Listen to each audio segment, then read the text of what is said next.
all of a sudden the core currency in democracy becomes information. The folks there think that power shouldn't necessarily belong to the government. It should belong to the really smart people who can come up with solutions to all the rest of our problems. Where is the machines gonna rise? Where is rebellion? Is it gonna start in US or in China? And that's probably will be the biggest money-making machine for the next decade. They will be the owners of the world. Today we're all facing one blunt question. Do democracies survive the AI era? Or do they simply become a relic of the past? Authoritarian systems rise around the globe. That part is obvious. What is less obvious is the role AI plays in that rise, and whether the future we are heading into is the future of freedom or a future of dictatorships. My guest today is Cory Alpert, a former White House staffer, political strategist, and now a researcher focused on AI and democracy. You are on Scripto channel, and we hunt AI anomalies. We crack open black boxes. Hit subscribe and decode the next signal. Anomaly detected. Cory, maybe if you could talk about your experience. Sure. So I come from U.S. politics. I spent a decade working in a whole bunch of spaces in American politics. I was the senior policy advisor to the president of the U.S. Conference of Mayors, which means I had a hand in a lot of municipal policy and things around cities in the United States, particularly in the first Trump administration. And then worked on the Biden campaign and spent a good bit of time working on the presidential race in 2020, and then followed President Biden as an appointee into the White House in 2021.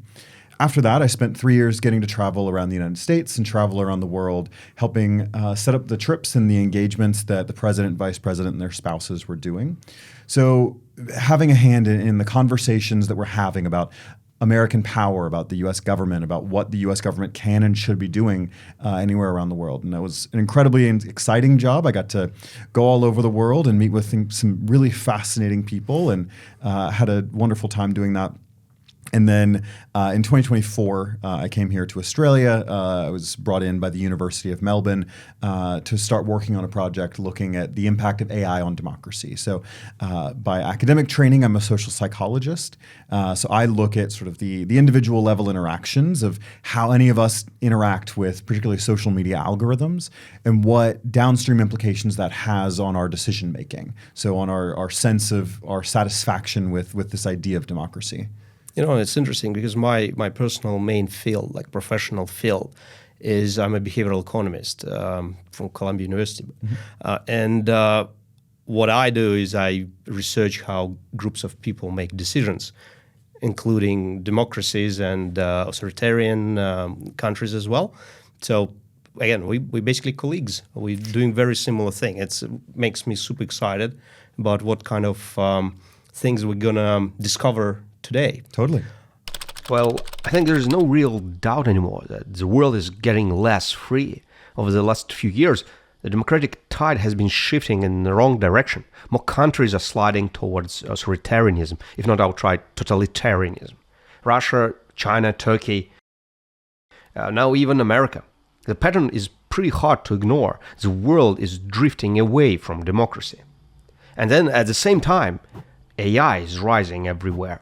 So my question is, are these two trends connected? Is there a link between the rise of AI and the disappearance of freedom? What's the link between them? What do you think? So when we talk about this change in what democracy looks like, we can go back to 1991, but in the fall of the Soviet Union. But I think the much more interesting thing here is to go back really to 2008. To the global financial crisis. Yep. And in that space where you have a lot of people all around the world sort of coming to terms with a massive cost of living crisis, with a global economy that's incredibly intertwined, that's really where you begin to see the seeds of a lot of the disaffection that you're seeing now. That's all happening at a very similar time as these technologies are really growing and expanding. So AI, what we think of as AI, the sort of ChatGPT type stuff, is an outcrop of mathematical work that goes back to the 1960s of computers essentially learning patterns and being able to predict things. The AI that you see in ChatGPT isn't drastically different than what you see from a social media algorithm in terms of how the actual computational logic works. So all of that's happening in a similar space. I think the connecting thread here is that all of a sudden the core currency in democracy becomes information and who gets to control it. So in that sort of post-2008 space, that's where Facebook and Twitter and a lot of these social media platforms begin to emerge, where the way that information is being controlled is now radically different. And then in 2015, 2016, you begin to have algorithms that are changing how we interact with that. So it's no longer just chronological. It's no longer just, I post this, then you post this sort of down the line. All of a sudden, there are machines deciding what's important to us, what we need to engage with. I think you're referring to YouTube algorithms that started in 2015. They basically, previously, they were manually, there were coders sitting there manually deciding what videos get promoted, pushed to the viewers, and then they turn on the algorithm, and suddenly the viewership, the lengths of viewing doubled or tripled just literally overnight. Exactly. Yep. And same thing happened. Facebook was about 2016. Twitter was somewhere in there now, X. So all of a sudden, the way that we get our information radically changed, and that's happening at a time of this incredible dissatisfaction and disengagement with this idea of democracy that had just come out of this massive economic shattering. So those two things happening are happening at very similar times, and I think we have to draw that thread together that as people are going through this massive change in what it means to live in a democracy, the way that they're getting their information, the way they're talking to one another is also radically changing. And now we've seen that those two things are fusing together, and that is now sort of a core part of our life. So if I understand correctly, what you're saying is that 2008 and this bailout thing and too big to fail, that was like initial start where there was a massive redistribution of wealth, basically, where I'm just adding my understanding of the situation, basically, where they literally took money from a younger generation and transferred it to the older generation. Basically, they saved bankers by increasing the price of real estate, and they took the debt. And that's, you say, one of the reasons why democracy is under attack. It becomes less popular. But at the same time, what you're saying is that so they started independently, AI and the redistribution of wealth, but now they kind of coincide and they merging together. Yeah, and I think the other point that I would make is around slightly before 2008, obviously you have lots of wars happening, because of the U.S. invasion of Iraq and lots of things. So you have these massive migrations of people that I think are also causing a lot of trouble in democracy, especially in Europe, where you have large flows of immigrants from Africa and from West Asia.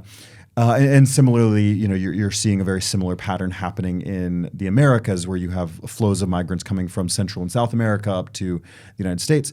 All of these things are happening at a very similar time, where there's a threat happening to democracy, both financially and sort of socio-culturally, especially when you're talking about migration, happening at a very similar time that our informational world is just completely being shattered. So if we talk about the information and democracy, one of the most interesting aspects that I think exist here is that one of the main threats to democracy is populism. Sure. And as far as I recall, Aristotle was one of the first who found this connection, that basically it's a populism that's a power that kills democracy. But now with AI and with all these YouTube algorithms, and not just YouTube, but pretty much everything, all information is now driven by algorithms, right?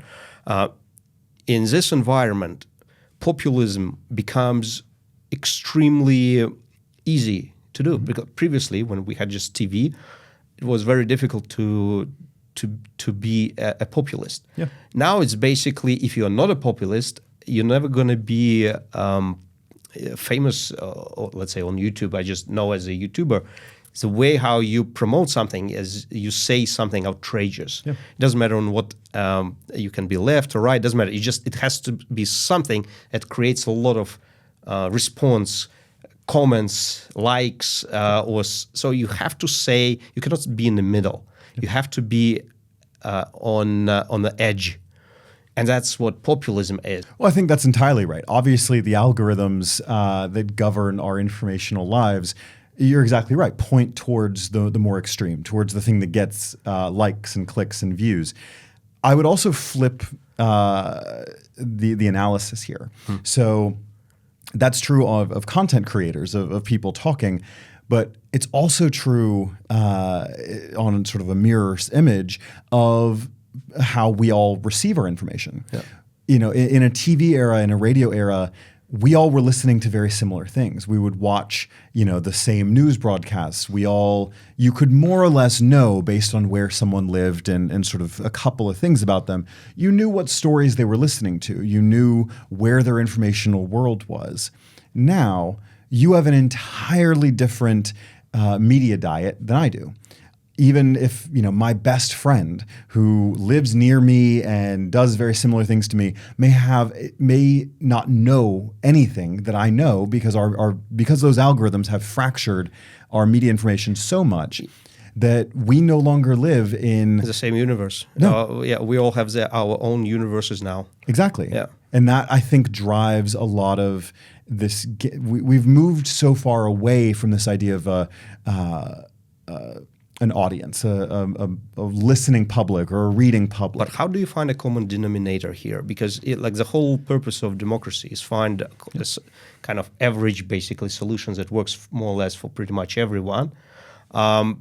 If everybody live in these completely different universes now, and they are not even aware of, let's say you get on a bus on a subway, and the person across the aisle from you he can be in a completely different environment and different idea. Basically, you have nothing in common with that person. So how do you even build a system that? It's the human story. It is, you know, the fascinating example that I think we're seeing right now is, at least in the United States, how much the Epstein story is pulling people together from across a political spectrum. You have people like Marjorie Taylor Greene, who I, as a Democrat, am suddenly finding myself in a lot of agreement with, because there's this really deeply human story about powerful people doing bad things to young women and girls. And that story has somehow found a way to, even though you have thousands of different takes on it and YouTubers and TikTokers and whatever having different perspectives, there's a fundamentally human story that has in a lot of ways brought people together towards a common concern. So you're entirely right. Democracy depends on a common concern. It depends on people being able to come together and say, this is the type of thing that matters. And algorithms fracture that. They also fracture our ability to pay attention to a story for very long, especially on short form video, where, you know, especially young people are losing the ability to pay attention to things for more than a couple of seconds at a time. But there are still some things that matter. We still see stories that break through and that become part of national and international conversations for more than just a day. It's still possible that we haven't lost that entirely. Mm-hmm. It's at risk. Mm-hmm. But we have to find ways to have stories that are still getting down to some fundamental human conception of this type of thing matters because I can recognize the humanity in that story.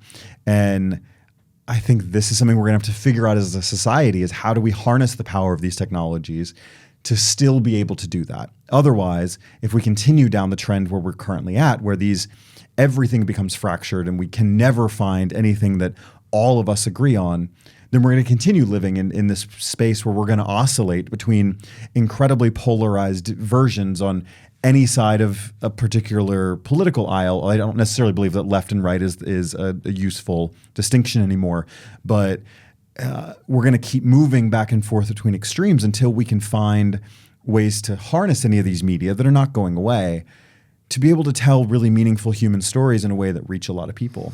What other topics do you think could be equally powerful and uniting? The case of Epstein. It's very. I think it is very uniting. But any other suggestions? Like what else could unite us? I mean, that's a great question, and I don't think we've found a lot of other examples yet. Can a rise of AI unite people? Maybe. I mean, I think, but again, then we're getting into this question of populism, because AI is, at least in a lot of contexts, is seen as something controlled by a very elite sort of set of people, especially in the United States and even in Australia. That it's a conversation where Silicon Valley, where San Mateo County in California and in Seattle control a huge amount of any of the AI that we're dealing with. And other things that I personally find fascinating in terms of what is changing behind the scene in terms of AI and how societies organize, how democracy works, for example, is that AI, in my belief, is changing one of the most fundamental rules in the way how people self-organize. Since Mesopotamia time, if you look at how people were organizing themselves, if you see big groups of people, you almost inevitably see hierarchies and pyramids. You have one king has assistants have other assistants, and basically it's a pyramid. And the main reason why it was done this way is because that's how our brain is designed. Our brain is designed to remember no more than 30 or 40 people. That's how the hunter-gatherers societies worked for thousands and thousands of years. For us, that's how we were evolutionary evolved, because we lived in small hunter-gatherer societies that rarely exceeded 30, 40 people, because otherwise they wouldn't be able to feed themselves. And that's how basically our brain got used to work. And now you take this brain and you throw it into the large million people, billion people.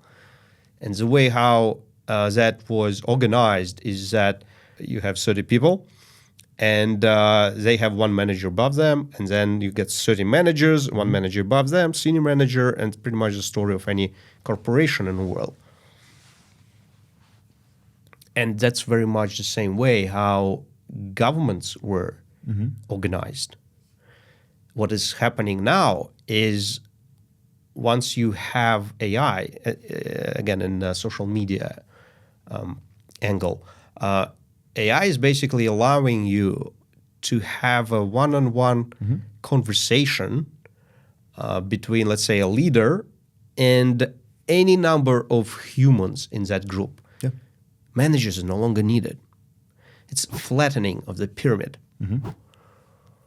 Well, and I think we're living in a moment of incredible historical flattening of power structures, of culture, where you're entirely right that there are this ability to have a direct one-on-one relationship with people in power is changing the nature of that power.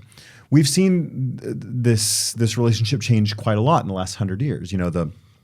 The invention of radio, I think, is the interesting historical analogy here, where you had, for most of human history, power was, like you said, sort of disseminated through any of those structures, was spoken to people, through the church, through, various local office holders to come down from the czar or the king or whatever.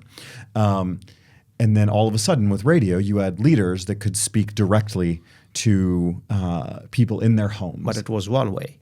It was one way. Now it's two ways. Correct.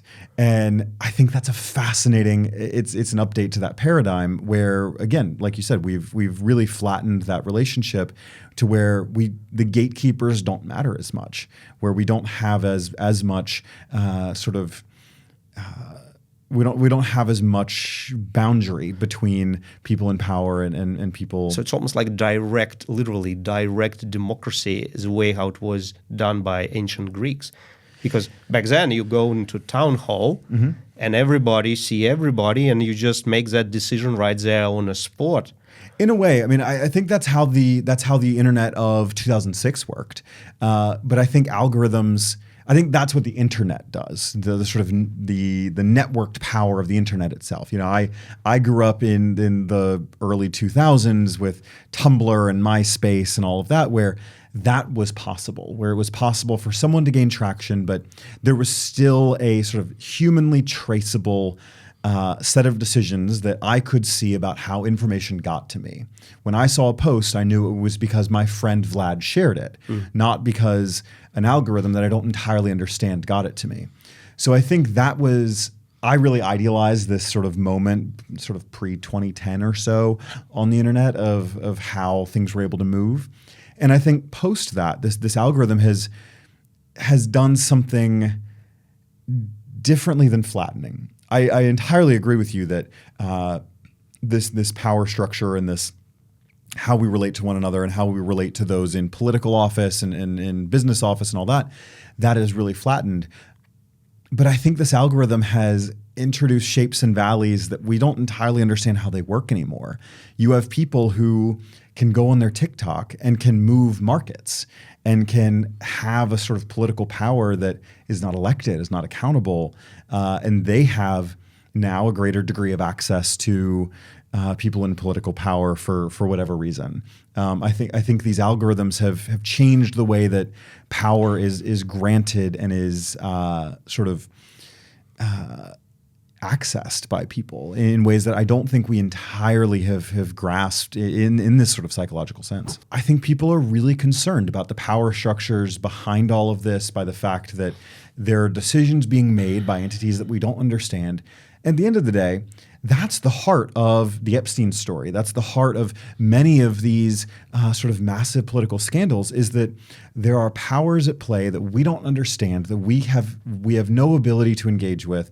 And that is at the core of this really fundamental loss of trust in democratic society, is that things are happening that citizens can't control, that we can't vote on, that we can't call someone about and complain about. And that lack of agency, that lack of a sense that I can do something as a democratic citizen to make my society better, that seems to be the thing that is the most terrifying, and we have to be able to rebuild that. I have a theory about why we cannot really control it. Anomaly detected. If you enjoyed this conversation, don't forget to give it a like. One of the reasons why we cannot control is because greed. AI is probably the most profitable technology ever created. Number of people who are being replaced by it is going to be absolutely mind-blowing. And by the way, I have a separate channel that is called AI Survival Guide that is focused just on that, like what AI is doing to workers. I think we're just beginning to realize how massive the impact of job replacement will be. But the thing is, the jobs, humans, traditionally are a cost. And if you replace humans, if they're no longer needed, that creates profit, because I think it's fairly clear that prices are not going down. So this whole thing, the replacement, creates profits. And that sense of that profit, that especially future profit, that all investors, they're future or they're forward-looking. They already expect all this profit coming in. And that greed is so powerful that if you say, hey, let's somehow slow down AI, that greed is not going to allow it. And that's the first thing. The second thing is curiosity. I ran a startup, AI startup, about 10 years ago, and I experienced it myself. It was a healthcare startup. We used thermal AI and thermal images in hospitals. The fact that there's something that you do for the first time, never done that before, and you use AI, which is an absolutely amazing technology, that sense, that feeling, it drives scientists and pretty much everybody, that they switch off the rationale, the reasoning in themselves, like, doesn't matter, come on, this is so interesting, we want to do this. And you cannot stop that. This is, I think it's a human nature of being curious and building these new things. It's like a mad scientist, basically. And that's incredible. And we should always have that. And we have always had that. I mean, you go back to the great science fiction writers, even Mary Shelley, coming up with these incredible things. and we should encourage that, and that should be built in. There are two things that came to mind when you were talking. One, sort of on the more negative side, I think there is this broad sense of people feeling the phrase in the States is nickel and dimed, but this sense that people feel like everything costs more and everything's just a little harder these days, and this experience of living in a digital world where all of our data are commodified, and where this sort of surveillance state, there's this icky feeling, and whoever is able to communicate that in a really cogent way, I think is going to have one of the first massive books of this era to be able to really put a name on that is going to be fascinating. And if anyone watching is a fantastic, I think particularly science fiction or just even broader fiction writer, I think there's a fantastic book out there that someone can write that's not me. But speaking of books, the thing on greed that I think is interesting is if you look at these Silicon Valley founders. I lived in San Francisco for a really long time and know a lot of these folks. I lived down the street from Sam Altman for several years. Their favorite writer, if you talk to a lot of them, especially folks like Peter Thiel and the folks in that world, their favorite writer is Ayn Rand, who wrote Fountainhead, wrote the book on greed. Yeah. And that is their sort of political ideology. We think of Silicon Valley as sort of innately liberal. We think of San Francisco and Seattle as these places of great sort of progressivism, but that's not really the case. These are deeply libertarian places in the sense that the folks there think that power shouldn't necessarily belong to the government. It should belong to the really smart people who can come up with solutions to all the rest of our problems. And once you sort of understand that sort of political world that is building all of these technologies, I think you get a much better understanding of how they're being built and how profit is being extracted from so many places. And it creates this fascinating sort of triangle between the power of the state, the power of citizens, and then the power of these companies that has long sort of held each other in balance. So let's extrapolate this thought about the Ayn Rand and Fountainhead.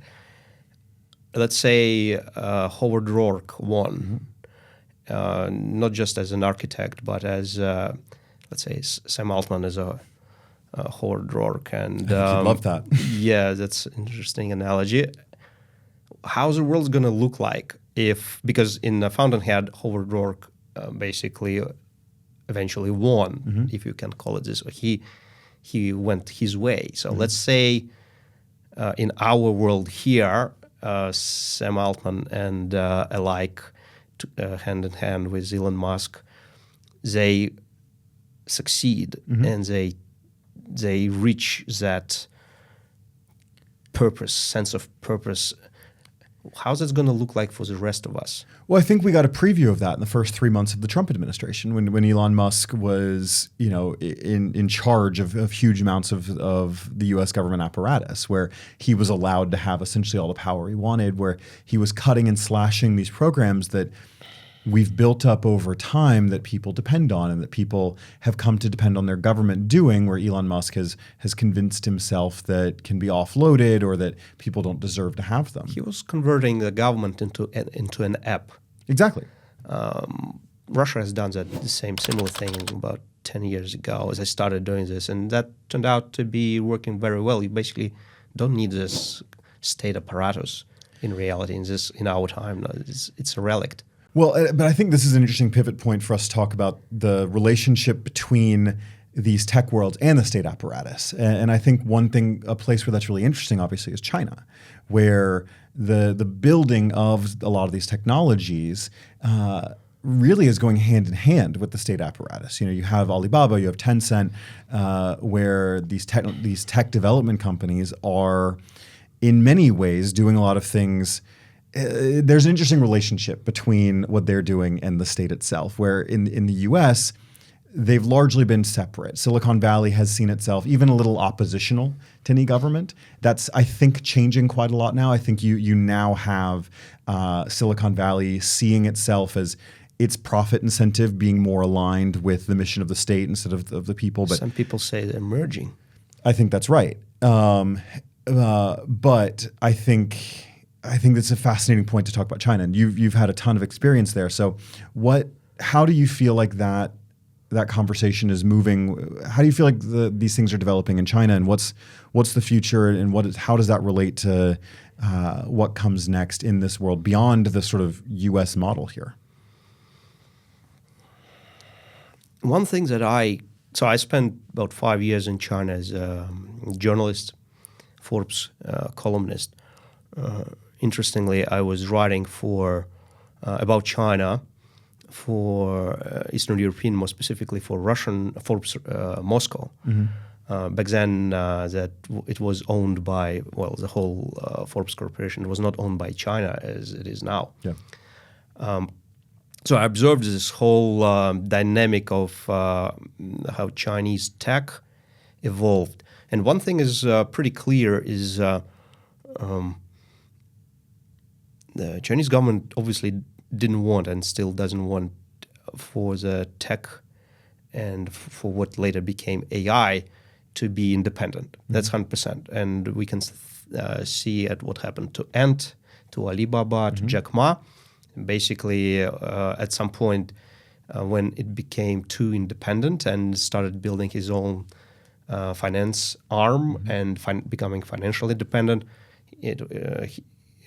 they let him know very clearly, like, hey, you cannot do that. When he's been called back to China. Yeah, I think they found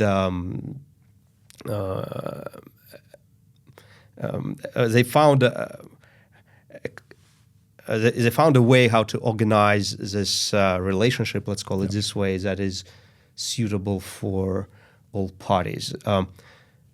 China is,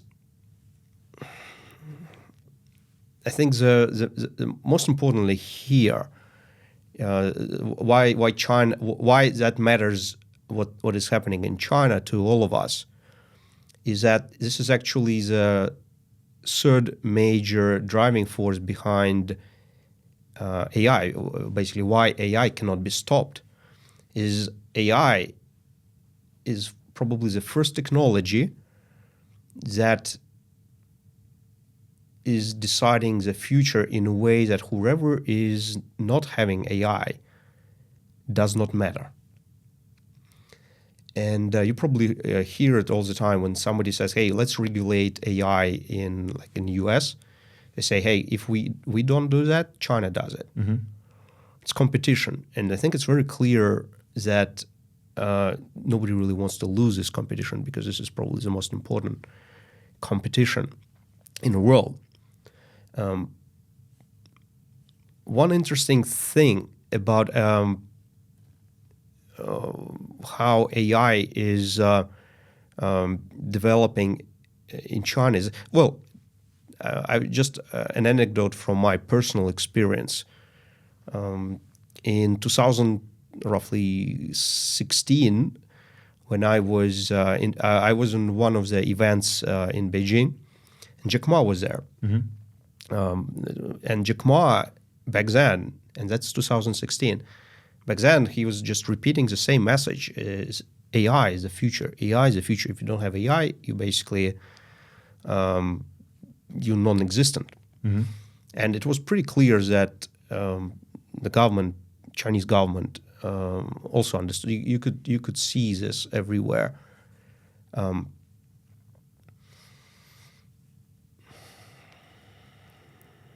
In China, they prepare for it. It's a systematic approach. For example, if you look at how they build electricity grids, mm-hmm. I've been to about 200 cities in China. And when you see how the whole electricity infrastructure, how it is structured, I've been in many cities in the US and Canada and North America as well. Their infrastructure is like light years away. Yeah, totally. In terms of development. They were preparing for it. And electricity is one of the main bottlenecks in the AI. Another interesting thing that I don't think many people understand is that China is about to, nobody knows for sure, but all the signs are that China is about to be successful in fusion. And fusion, here I take on my science fiction hat.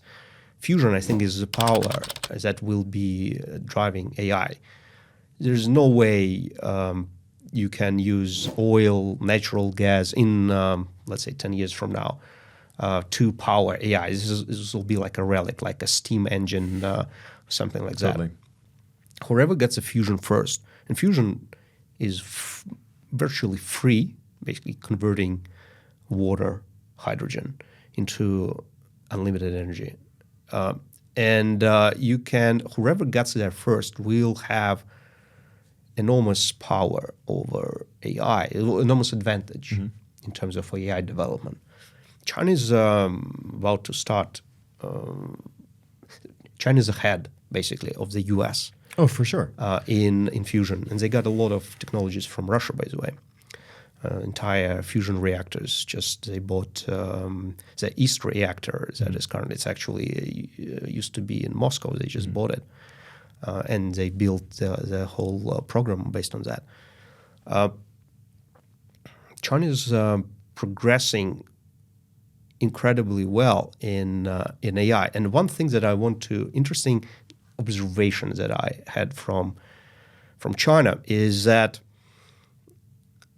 almost all information that is coming from China that we read here in the Western world is actually coming from Communist Party.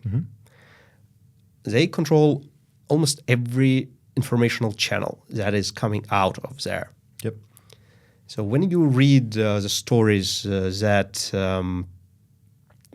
China is in crisis, China have problems with real estate, China this and that, this is actually the stories that they want the rest of the world to believe in. What is happening inside can be vastly different. And in my case, I've seen fascinating examples how the reality inside is opposite to what is presented to the external world. And the situation with AI is, I believe, is very similar. Basically, what I'm saying here, I think China is more advanced in AI development than what we currently think. Well, and the release of Deepseek over a couple months ago, I think really demonstrates a lot of that. You had a chain of thought model that was essentially able to replicate what OpenAI is doing. I mean, you also have to counter or engage with the fact that China's doing a lot to steal a lot of what's being developed in the United States, around the Western world.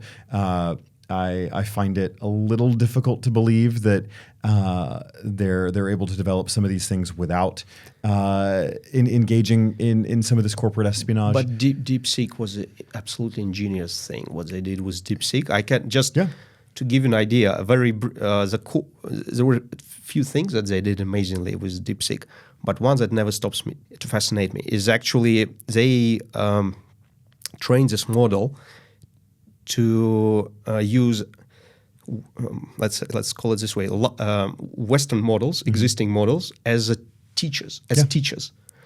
And back then it was it was used in the Western world, but it was not used commercially. It was like a prototype-ish.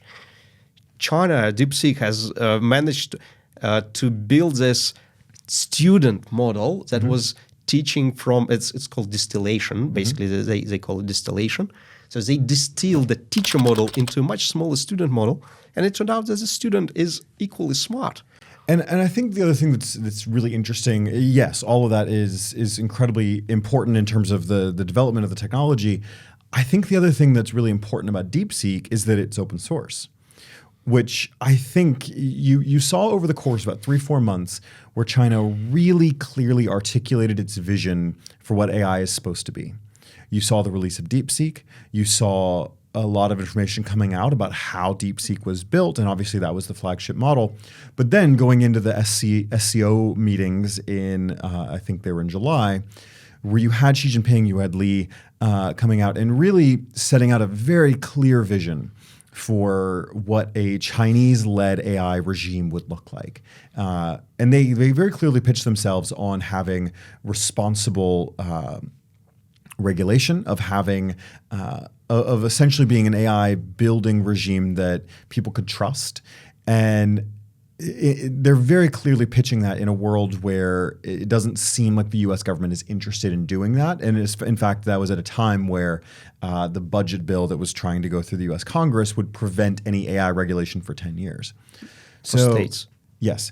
So I think what you're seeing is fascinating, sort of a couple of technological differences. But I mean, if we're being honest, a lot of the people who are developing these things are people who are going back and forth, or who are Western educated, going back to China. You know, a lot of the minds here, I think, are very similar. But the political structures behind all of this, China is putting a lot of effort into a very clearly articulated vision of what that is moving forward, where I've yet to see that in any other. You know, the Europeans certainly haven't. The Americans, I think, are abdicating some responsibility here. We began a little bit in the Biden administration. Vice President Harris in 2023 laid out our first roadmap of what an AI policy would look like. And then the Trump administration, because I think they're so deeply tied in to many of these power players in Silicon Valley, they don't want to be seen as regulating or as guiding, and so they've stepped away.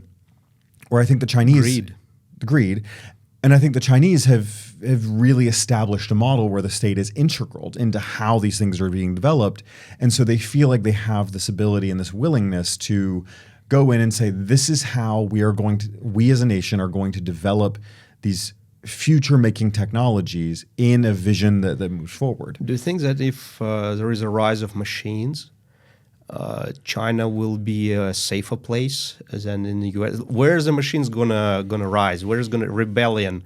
Is it gonna start in the U.S. or in China? Well, you know, I think this is an interesting conversation, especially with a former Soviet citizen. Of, you know, I think in America, at least, we at least tell ourselves that we have this sense of willingness to push against a regime that is against us. You know, it's a warrior culture. You know, we're a nation that emerged as a result of a war of independence. And I think, at least from my understanding, I'm not an expert in the Chinese population. There's a lot more acquiescence. There's a lot more acceptance of what the government says is just how we're going to live our lives. You know, this is kind of Masha Gessen's argument of Homo Sovieticus, of, you know, how are people willing to let things like this happen in society? But, you know, that said, I would have presented that argument a lot more forcefully 10 years ago. But, you know, in the U.S., some percentage of our population seems perfectly happy to let someone at the top dictate everything. But I would like to think that in the U.S. we would be willing to fight back against something like that. But I might be proven wrong on that point. I have a controversial idea. If you enjoy this channel, don't forget to subscribe to my newsletter, thescripto.com. This is how you make sure you're not missing the next videos. Anomaly detected. I personally believe that the main financial beneficiary from AI, that will be China. And I will explain why. The way how you monetize AI, because currently pretty much all the profits that we see in the AI field, they're future profits. Mm-hmm. They are not realized profits. Mm-hmm. So they're somewhere in the future. It's all in the market cap. Yes.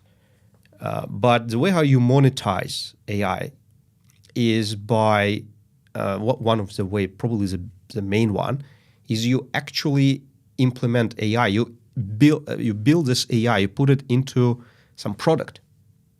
It can be a physical product, mm-hmm. like a robot, mm-hmm. or it can be a software, it doesn't matter. But basically, it has to be a product where you add AI, or it is just AI, and then you build something around it. So it has to have some physical or software body. Mm-hmm. And in the last couple decades, we somehow transitioned into a society, which pretty much, not society, but into a world where pretty much everything is manufactured in China. This is pretty clear that the plan for China is to take AI, which is now, they have, basically, they have all the IPs on Deepseek, and so pretty much clear that they're not backward anymore in this core technology. And they just merge it together with their manufacturing capacity, and then they sell it to the rest of the world. And that's how you monetize it.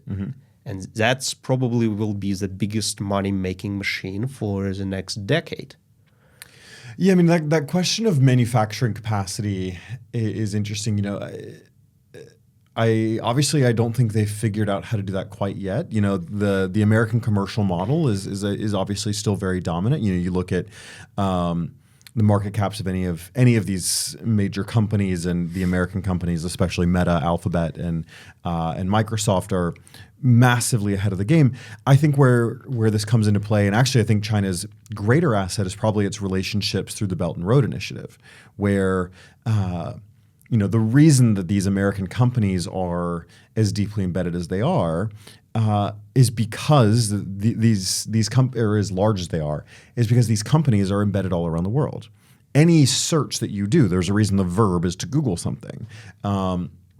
In many countries, including many South Asian countries, I'm thinking in particular, obviously in the Philippines and Bangladesh, the internet, such as it is entirely Facebook.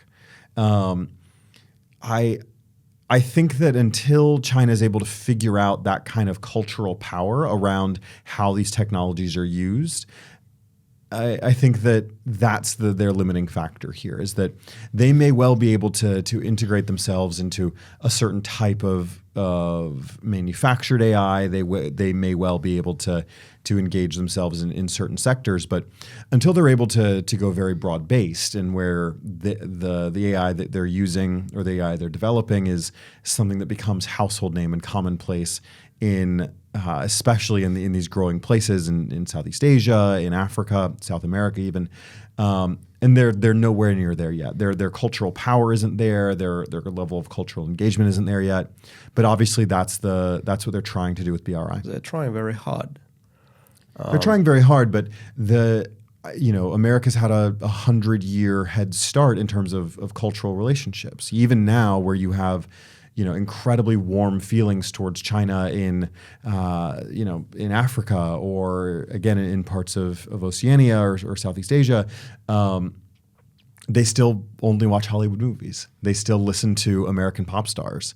And I don't think you can extricate those two things of wanting to engage with some of these American companies. They feel a kind of engagement with them that they feel quite estranged from the Chinese model here. You know what I personally found because I researched this topic of this cultural competition between the Western model, or American model, and Chinese model in terms of culture.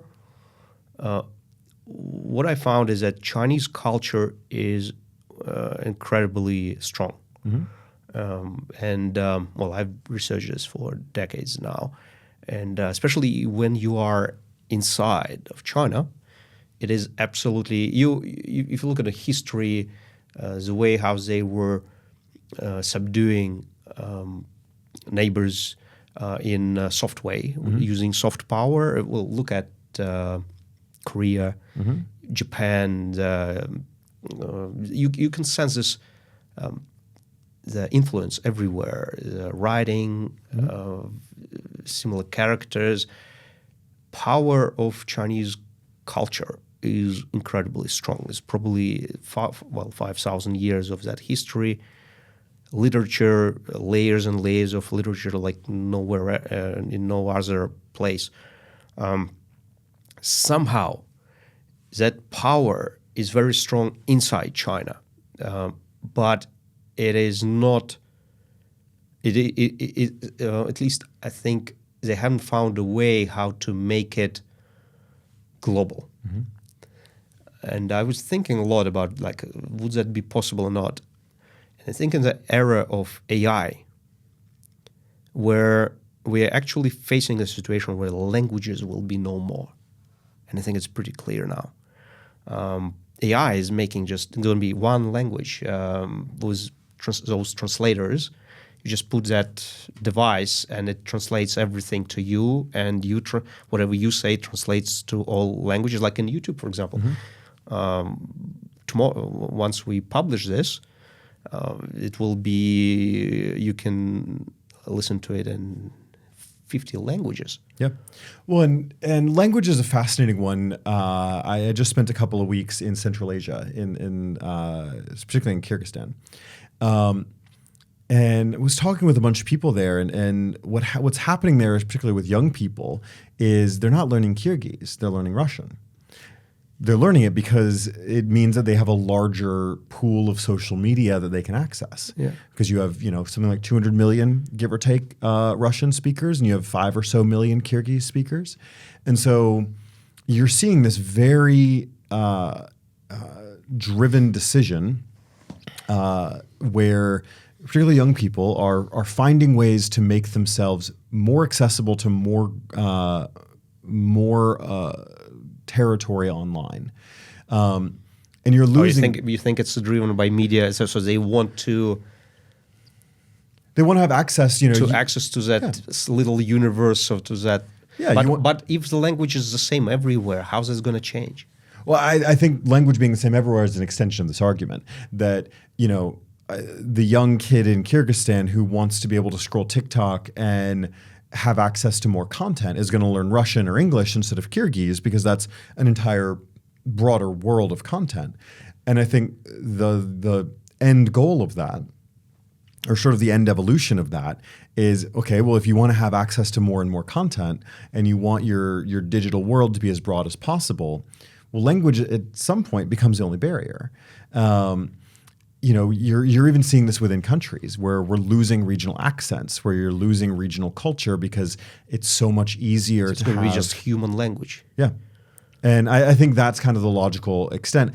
I don't think that's a good thing. I think that it is ultimately a good thing where you have differentiation and where you're able to have. Will it help China to? Will it be that step that will open the world to Chinese culture? Maybe. I mean, I think the language is quite daunting. And, another thing with AI and algorithms is, frankly, any country is one pop song away from their culture being interesting to the rest of the world. You had the emergence of K-pop happen, 10, 15 years ago, 20 years ago even, where that emergence suddenly made Korean culture interesting and accessible. I have a question. Do you think that, talking about this Korean phenomenon, how powerful you think freedom, what's the role of freedom behind the popularity of Korean culture? And the reason why I'm saying this is because China is obviously trying to copy that model. Obviously not very successful so far, but is a sense of independence or individual freedom, is that what drives Korean, that makes Korean pop art different from, let's say, Chinese or, well, North Korean, I'm not saying, but... Yeah. I think you're hitting at something interesting there. I mean, K-pop and Korean culture in general. I mean, there's such a there's a capitalism behind it that I think expresses this kind of freedom. That it's a deeply capitalist model, but it's also an Chinese very capitalistic in this area, in that specific field. Whenever the media related, it's money is the main driving force. For sure. But I think. I think there's a tangible difference in Korean media versus Chinese media where you can sort of get a sense of the culture behind it. And I think going back to this word freedom, I think that... Is freedom an asset?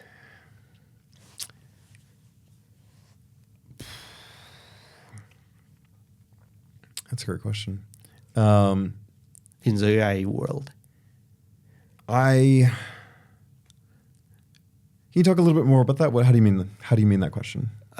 Let's say we go into the future 10 years from now. Is a society that has a freedom, human, not AI freedom, human freedom, as main characteristics? And then you have another society next to it that has some other values where individual freedom is at least is not a core of it. So does that freedom become something that attracts everybody else in the AI world or not? I think it always will. I think I think there will always be a group of people, and I would hope that I'm always in this group of people who are drawn to this idea of freedom, who are drawn to this idea that they can live the life that they want to live, free from an authoritarian state. We saw that debate really play out in the late 80s, where behind the Iron Curtain, this idea of freedom suddenly leaked through, and I don't think that was the only reason the Iron Curtain fell and the Soviet Union fell, but certainly there were plenty of people who, particularly in Yugoslavia and Czech Republic and all that, who were getting access to this idea of freedom, that they could live the lives they wanted to live.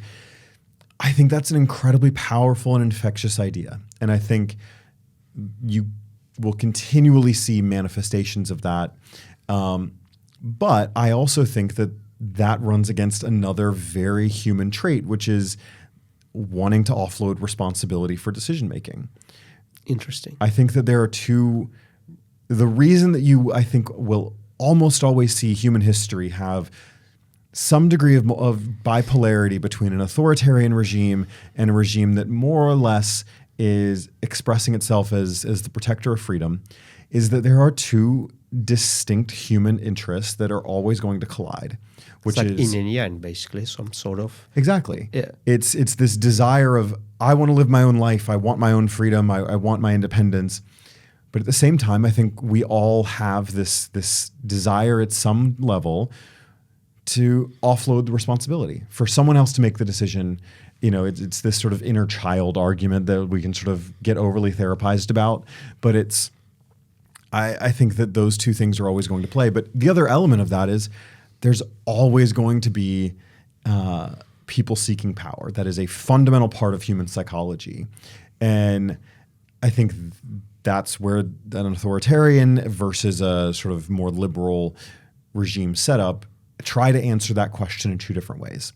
An authoritarian regime being, we're going to channel that sense of power into a smaller and smaller group of people that have a high degree of power, versus a more liberal democratic sense where we're going to acknowledge that a lot of people want a lot of power, and we're going to pit them all against each other to make sure that no one accumulates that much power.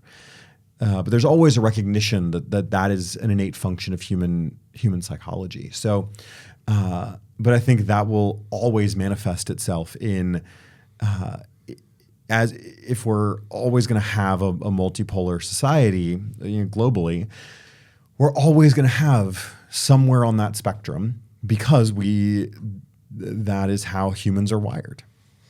Anomaly detected. I spent some time researching how China works inside. And I think it is an absolutely fascinating mechanism. If you look at it kind of as put a scientist hat, and we almost like walking into a laboratory. Yeah. And one of the most fascinating things I found about China was when I compared how Chinese Communist Party was different from Soviet Communist Party. Mm-hmm. In both cases, on the surface, they're very similar. If you watch any plenum, any meetings, just like copy-paste, basically, very similar. But deep inside, the difference is amazing.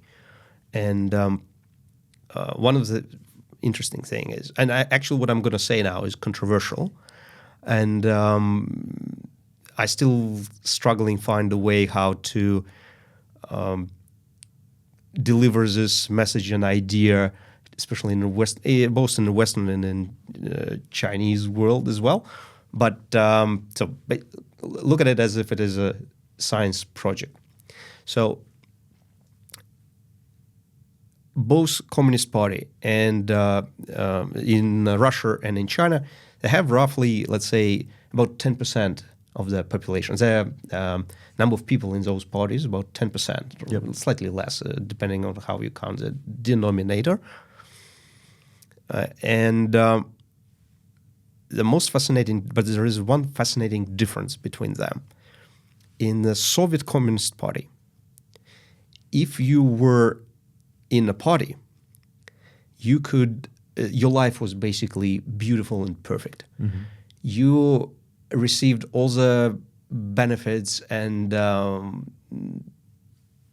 you had best food, cars, everything. Yeah. And if you're not in a party, your life is miserable. Yep.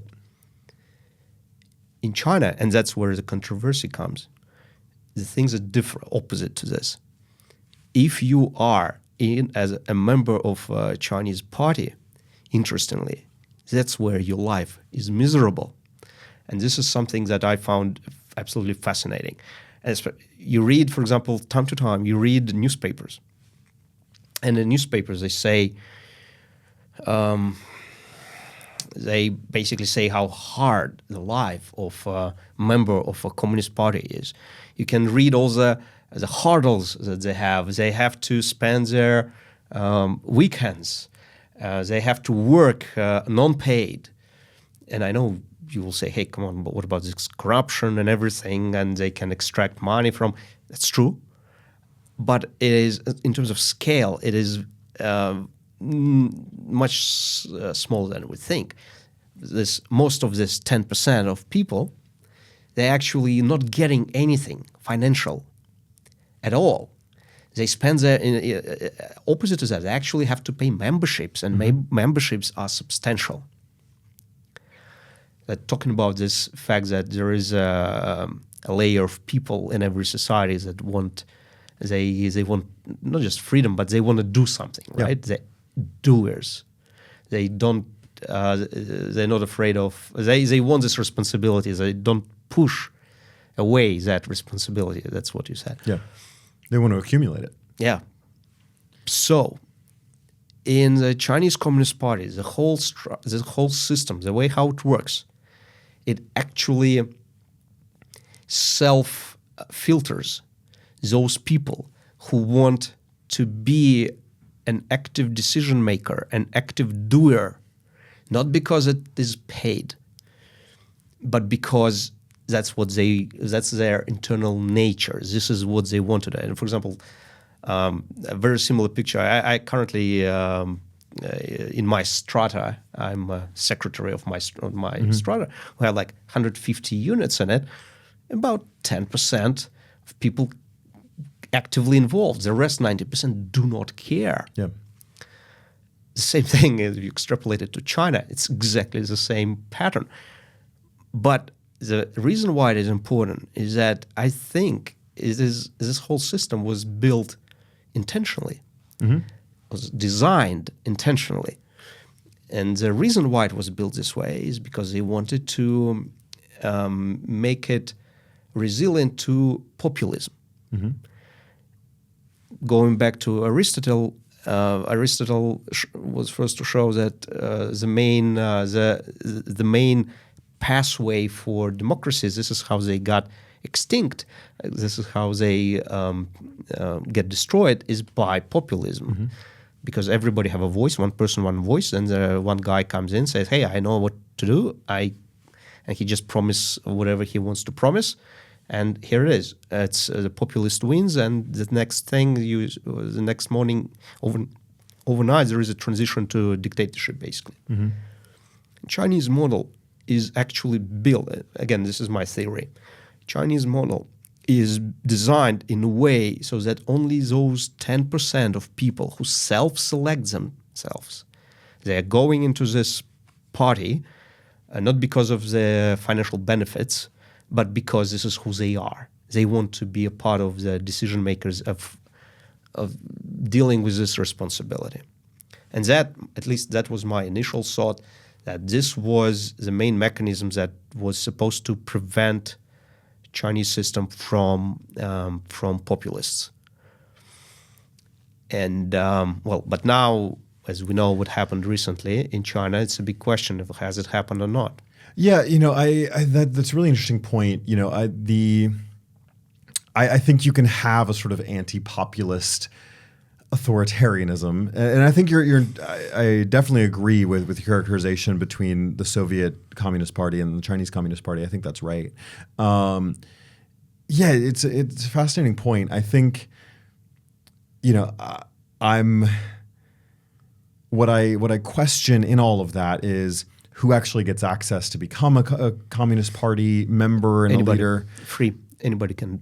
If you're a citizen, all you do is just file an application, and it is very not straightforward, but it's fair. At least in the lower levels, it is fair process. And I think that aligns with my much more limited understanding. And then the question is, as people go up, but how power is dealt and all of that. But it's, to me, I would still buckle under that.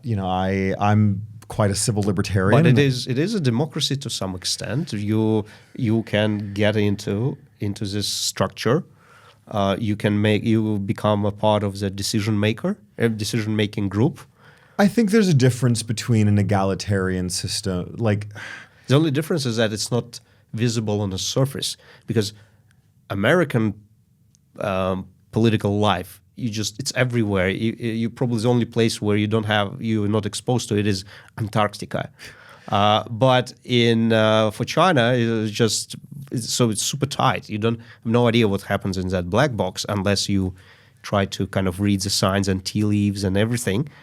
But technically, if that's hypothesis is correct, if that's right, how that is different from a democracy?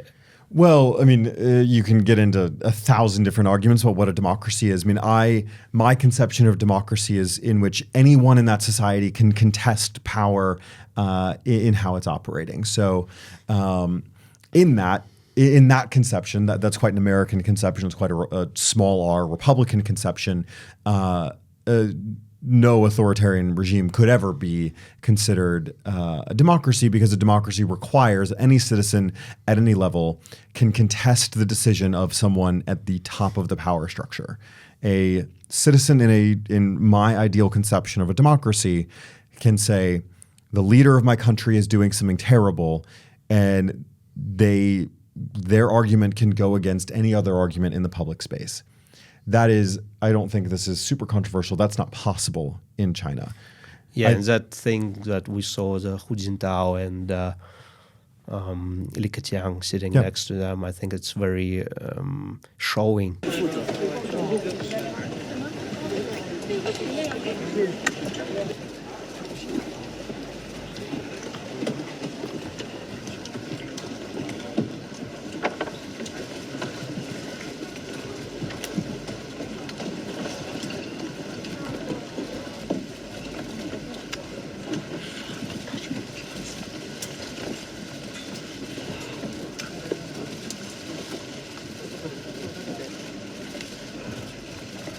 But again, you can walk into any political science department anywhere in the world and ask for 5 definitions of a democracy, and you'll get 10.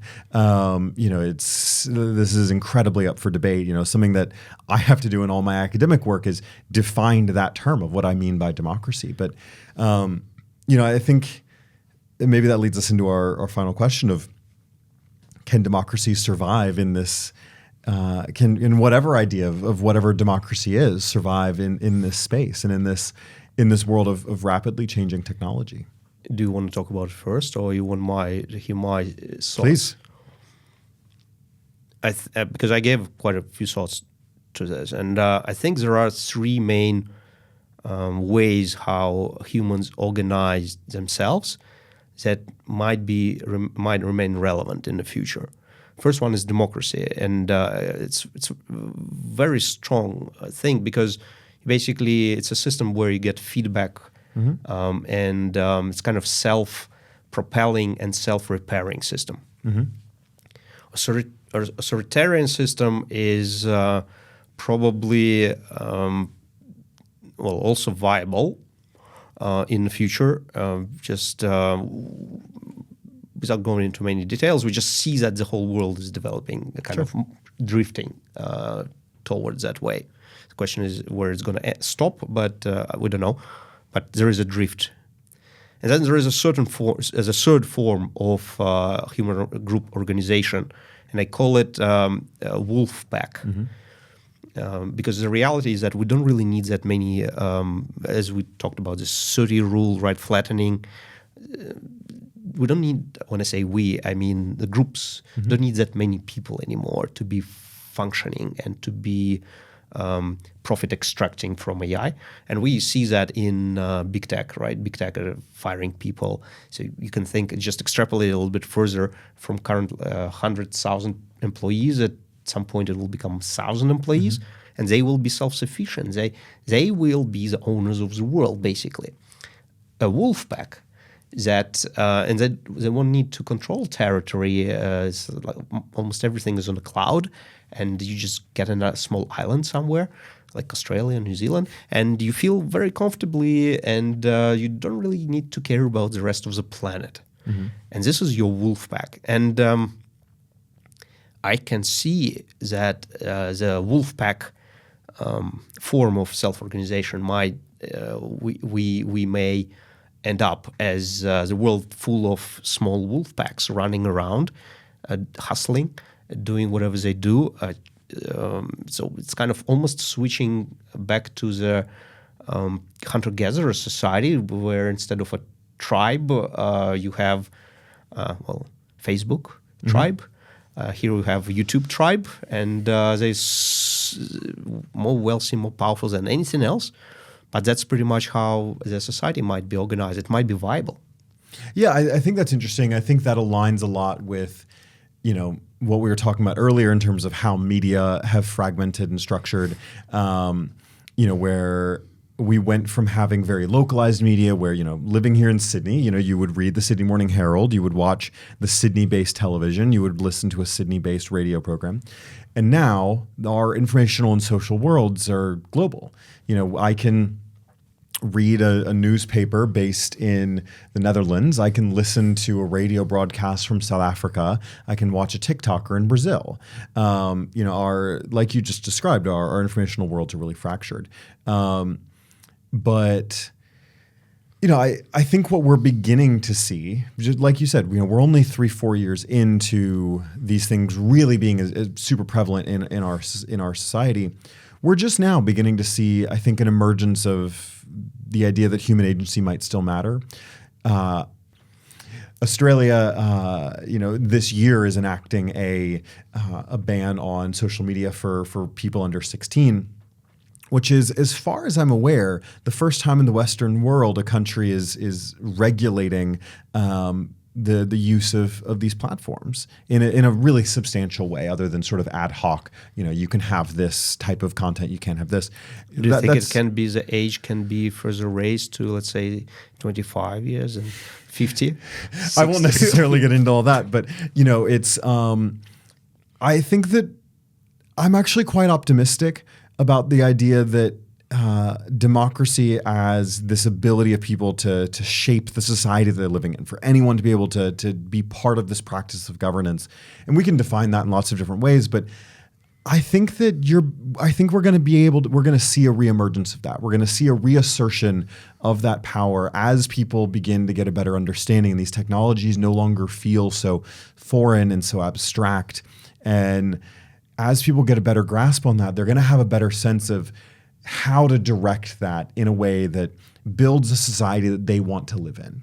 I just spent 3 months traveling around Australia, going into regional communities, talking about AI, and I really got that sense from people that they understand these technologies. They want to, or at least they want to understand them. They're willing to ask questions about them, and they understand that we're going to live in a future with them. But what they really desperately want is for those technologies to work hand in hand with what a good society should be. And I think we're just at the beginning of having that public debate, of having that public conversation about how do we merge those two things back together? And what do people want from these technologies? How do people want to engage with these technologies? So I'm really quite optimistic about that future. I hope I remain optimistic that I think we're going to be able to adapt, and we're going to learn how these technologies work. And I think we're going to see a sort of a push that says, this is how we want these technologies to work. And we want to live in a society where we can contest power, where we can say what we want to say in a free way. But how that ends up reshaping. I mean, we've been having this debate since the end of World War II about the future of the nation state, which is a whole other long conversation. But I think we at least still have that chance. In my personal view, the key question is freedom, individual freedom, will remain to be valuable? And I think it will be. I think human history has shown us that people are always going to seek that out. And it may get worse, and we may live in a 100-year period where that goes under attack. But I think people are always going to try and seek that out. Yeah, I think it's fundamental. Yeah. But with that, thank you so much for having me. I really appreciate it, and hopefully your viewers get something out of this. Thank you. Anomaly detected. If you enjoyed this conversation, don't forget to give it a like. And if you want more and you cannot wait, here's a video that I would recommend. It's AI Fusion Race. And it is about AI Fusion Race. Because the reality is that the real AI race happens not in chips, not even in AI models, no. The real winner is currently being determined in the fusion race, the energy for AI. This is one of my favorite videos. I really enjoyed making it, and I hope you will enjoy watching it too. See you on the other side.